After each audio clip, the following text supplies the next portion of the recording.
Bonjour, à nouveau notre rendez-vous de campagne. J'ai, réunion après réunion, dit que finalement cette campagne des législatives d'Agen-Nérac avait deux enjeux. Un premier enjeu qui était national, savoir si le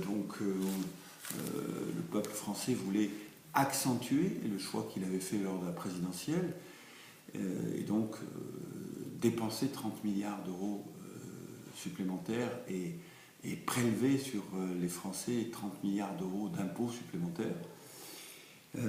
Mais qu'il y avait aussi un deuxième enjeu. C'est de ce deuxième enjeu que je voudrais vous parler. Très clairement, l'élection du député d'Agen-Nérac, c'est aussi le choix par les Agenais et les Néraquais de celui qui les représentera à Paris. Alors, à l'Assemblée nationale, certes, mais aussi dans tout ce que représente Paris dans notre pays. Paris, c'est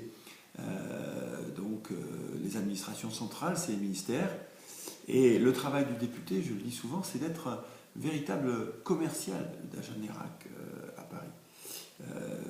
Et donc aujourd'hui, je voudrais vous souligner à quel point il est important de porter une vision de ce que doit être notre petite patrie agenaise et néracaise en 2020, en 2030. Ma vision est simple.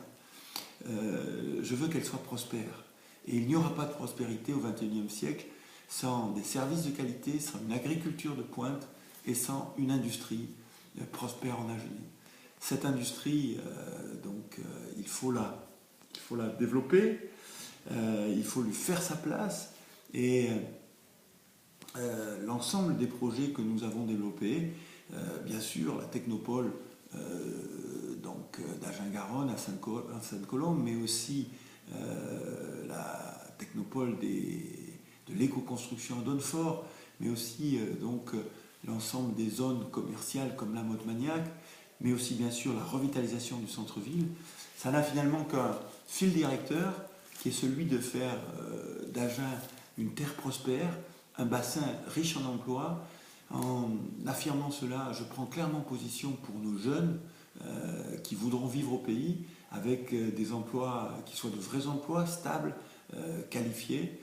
Et aujourd'hui, je sais que pour mettre en œuvre cette vision qui maintenant est claire dans nos têtes, le fait d'avoir un député qui soit à la fois motivé par ce travail, influent, expérimenté, ça fera une différence.